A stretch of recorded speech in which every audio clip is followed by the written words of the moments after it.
जी नमस्कार। नमस्कार। क्या नाम है आपका? शाहीना गर्ग। साइना जी, कहाँ से आए हो आप? डिस्ट्रिक्ट शिमला, हिमाचल प्रदेश। क्या करते हैं आप? मैं ग्रेजुएट हूँ। अब पढ़ाई कर रही हूँ, आगे एमए कर रही हूँ। संत रामपाल जी महाराज से नाम दीक्षा लेने से पहले आप क्या भक्ति साधना करते थे? जैसे रोजे रखना, नमाज पढ़ना, उस तरह से करती थी। तो मतलब मुझे परमात्मा की खोज थी कि परमात्मा कौन है।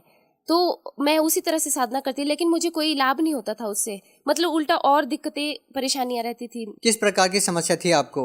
मतलब भूत प्रेत की समस्या होने लग गई थी। किसी ने मतलब कर दिया था, जब दिखाने गए किसी को तांत्रिक के पास, तो उन्होंने कहा कि पीर वगैरह छोड़े हुए हैं, जैसे मुसलमान धर्म में होते हैं, मुसलमानी पीर छोड़ा हुआ है। तो सब देखने गए तो सब यही बोलते थे कि ठीक हो जाएंगे, मतलब जंतर वगैरह, धुनी वगैरह दे देते थे। तो ठीक नहीं हो पाती थी मैं। मतलब थोड़े टाइम ठीक होंगी, फिर वही हाल हो जाती थी। फिर मैंने एक हिंदू धर्म में शादी की। तो हिंदू धर्म में शादी करने के बाद जो उस वहाँ पे जो परंपरा है, जिस तरह की देवी देवताओं की पूजा करते हैं, वो भी करती थी। मैं क्या शायद यहीं पे परमात्मा मिल जाए। तो वहाँ पे भी कोई लाभ नहीं होता। 3-4 महीने थोड़ा ठीक रही, उसके बाद फिर वही दिक्कत होने लग गई। उसी मुसलमानी पीर जो लगाया हुआ था, वो दिक्कत होने लग गई। तो मेरे ससुर मुझे दिखाने ले जाते थे, कभी तांत्रिक के पास, पंडितों के पास। तो सब यही कहते थे कि ठीक हो जाएगी, ठीक हो जाएगी। फिर वो दे देते, जंतर वगैरह दे देते। फिर थोड़े टाइम में वो ख़राब हो जाते थे, फिर करते थे, फिर और करवाना पड़ेगा, फिर से जंतर लगवाना पड़ेगा। फिर बहुत ज़्यादा पैसा खर्च हो रहा था, सब कुछ। मतलब दिक्कतें इतनी, मैं मेंटली परेशान बहुत हो गई थी, घर से भाग जाती थी। मतलब मुझे बहुत दूर से पकड़ के भी लेके आते थे घर वाले कि पता नहीं कहाँ चली जाती है, बहुत दिक्कत। आर्थिक स्थिति भी ठीक नहीं थी फिर हमारी। फिर उसके बाद हमारे रिलेशन में ही है शिमला में, उन्होंने संत रामपाल जी महाराज जी से नाम दीक्षा ली हुई है पहले से। तो हम उनके पास गए कि इस तरीके से प्रॉब्लम होती है, तो अब क्या करें। फिर उन्होंने कहा कि आप संत रामपाल जी महाराज जी की शरण में जाइए, आपको कुछ नहीं होगा, आप ठीक हो जाओगे। फिर हमें कुछ अजीब सा लगा कि नहीं, ये ऐसा नहीं हो सकता। जैसे हम अब अपने तरीके से करते थे साधनाएं, तो हमें कुछ ठीक नहीं लगता था। फिर हम फिर घर चले गए। उन्होंने हमें किताब दी, ज्ञान गंगा पुस्तक दी। तो हम उसे लेके घर चले गए। 3-4 महीने वो किताब वैसे ही रही, हमने पढ़ी भी नहीं। फिर मतलब वो भूत प्रेत इतना परेशान करने लग जाता था। तांत्रिक घर पे आए, उन्होंने कहा कि यहाँ पे कुछ है, कि जो इस लड़की को परेशान कर रहा है पीछे से ही है, मतलब मायके से ही, पीछे से ही है, किसी ने किया हुआ। तो हमने वो पुस्तक भी नहीं पढ़ी थी। मतलब जब बहुत ही ज़्यादा दिक्कत होने लगी, फिर मैंने अपने हस्बैंड को कहा कि कुछ तो इस किताब में होगा, कि हम देख तो ले एक बार। फिर हमने उसको पढ़ा। फिर पढ़ने के बाद फिर हम इतना नहीं, मतलब कि नहीं, ऐसा हो ही नहीं सकता, ऐसा कैसे हो सकता है। फिर अपने उन्हीं के रिलेशन में जो है उनके पास गए, जिन्होंने संत रामपाल जी महाराज जी से नाम दीक्षा ली है, उनके पास गए। फिर उन्होंने कहा, बेटा आप ये सब कुछ छोड़ो, देवी देवता कुछ इससे आगे कर्म को नहीं काट सकते, वो उतना ही दे सकते हैं जितना हमारे कर्मों में लिखा है। फिर उन्होंने कहा कि, फिर उन्होंने बोला कि कर्म में जो लिखा है वही होगा। फिर हमने कहा कि ठीक है। जब बहुत ही दिक्कत होने लगी, फिर हमने बोला कि एक बार जाके देखते हैं आश्रम में, बरवाला आश्रम में। हमने जून 2014 में नाम दीक्षा ली गुरुजी से, संत रामपाल जी महाराज जी से। बहन जी, आपने बताया कि जब आपने संत रामपाल जी महाराज द्वारा लिखित पुस्तकें पढ़ी तो आपको बहुत अजीब लगा। ऐसा क्या लिखा था उस पुस्तक के अंदर? उसमें देवी देवताओं को, जैसे कि उनके अपने मूल मंत्र हैं, उनको ऐसे पूजा नहीं करना है, जैसे धूप देते हैं हम, या कहीं व्रत करते हैं, वो चीज़ उसमें सब कुछ मना थी। कि ऐसा कैसे हो सकता है, कि पंडित क्या हमें गलत बताते थे। तो फिर मैं क्या, एक बार देखते हैं जाके, जब हम पंडितों का मान सकते हैं तो संत रामपाल जी की महाराज जी के शरण में जाके एक बार देखते हैं।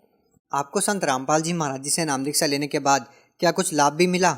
बहुत लाभ मिले। मैं मुझे तो बहुत ही लाभ मिले।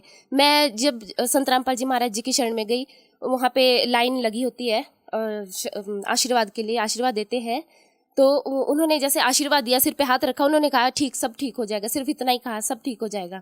जैसे ही संत रामपाल जी महाराज जी ने सिर पे हाथ रखा, तो ऐसा लगा कि हमारे मन से पता नहीं कितना बड़ा बोझ उतर गया। पता नहीं कितना ही बोझ था हमारे सिर पे जो उतर गया। फिर मतलब सब कुछ ठीक हो गया हमारा। हम घर आए, हमने जोत जलाई, सब कुछ किया। फिर उसके बाद हमारा सब कुछ ठीक हो गया। मतलब कोई ऐसी दिक्कत वाली बात नहीं रही। मतलब जो मेरे को भूत प्रेत की बाधा थी वो भी चली गई।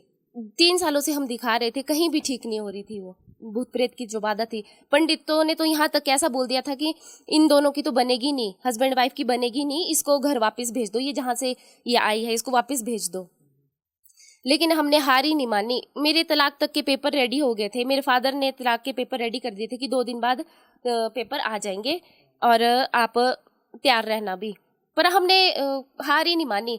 हम फिर संत रामपाल जी की शरण में चले गए। हमने कहा कि अब जब इतने के पास गए तो उनके पास जाके भी देखते हैं। तो हम आपसे जानना चाहते हैं कि संत रामपाल जी महाराज से नाम दीक्षा लेने के बाद आपका जो तलाक होना था, क्या वो हुआ? नहीं जी, आज हमारी शादी को 6 साल हो गए हैं। तो वो मतलब संत रामपाल जी महाराज जी की शरण में आने से वो बला ही टल गई सारी।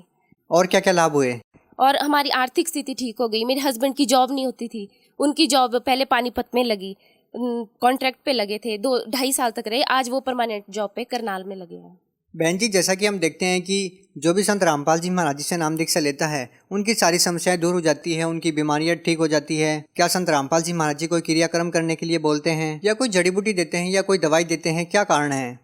ना ही वो कोई जड़ी बूटी देते हैं, ना ही वो कोई झाड़ा लगाते हैं, वो कुछ नहीं करते। वो सिर्फ जो हमारे शास्त्रों में जो साधना लिखी गई है उसे वो सही तरीके से हमें बताते हैं कि हमारे शास्त्रों में ये लिखा है, आप सही साधना करिए। देवी देवताओं को पूजना नहीं है, वो आदर के योग्य हैं, उन्हें आदर देना है, उन्हें सम्मान करना है। उनके मूल मंत्र हैं जो हमारे गीता जी में लिखे हैं। लेकिन हमारे पंडित जो है वो शास्त्रों के विरुद्ध ही साधना करवा रहे हैं। उन्होंने अर्थों के अनर्थ कर रखे हैं। वो बिल्कुल भी मतलब ऐसे कि अनजान आदमी होता है, जैसे अनजान बच्चा होता है, उस तरह से वो काम कर रहे हैं। आप भगत समाज को क्या संदेश देना चाहते हैं? भगत समाज को यही संदेश देना चाहूंगी कि आप संत रामपाल जी महाराज जी की शरण में आइए। पूर्ण मोक्ष उन्हीं से मिलेगा, वही शास्त्रों के अनुसार सही साधना बता रहे हैं। बाकी तो ये भटकावा है जो पंडित लोग, जो ये तांत्रिक वगैरह, ये जो बड़ी बड़ी दाढ़ी वगैरह ये लगा के रखते हैं, इनसे कुछ नहीं मिलने वाला। इनको कुछ खुद भी इनको कोई भी ज्ञान नहीं है। आप संत रामपाल जी महाराज को भगवान इसलिए बोल रहे हैं कि आपकी भूत प्रेत की बाधा ठीक हो गई, आपकी जो शादी टूटनी थी, आपका जो तलाक होना था, उनकी शरण माने से वो नहीं हुआ। लेकिन बहन जी, आज का जो समाज है वो ये बात कैसे मानेगा कि एक संत जो जेल में है वो एक पूर्ण संत हो सकता है, वो परमात्मा हो सकता है, भगवान हो सकता है? उन्हें मानना पड़ेगा, क्योंकि हमारे शास्त्रों में जो लिखा है वो देवी देवताओं की पूजा करना बिल्कुल व्यर्थ है। उसमें बिल्कुल लिखा ही नहीं है। व्रत करना भी मना है कि व्रत भी नहीं करना है, फिर भी उन्हें कोई लाभ नहीं होता। और हमारे संत रामपाल जी महाराज जी आज जेल में जरूर हैं, लेकिन वो सिर्फ हमारे लिए ही गए हैं। हमारा ही पूर्ण मोक्ष होगा उससे। जी धन्यवाद। धन्यवाद जी।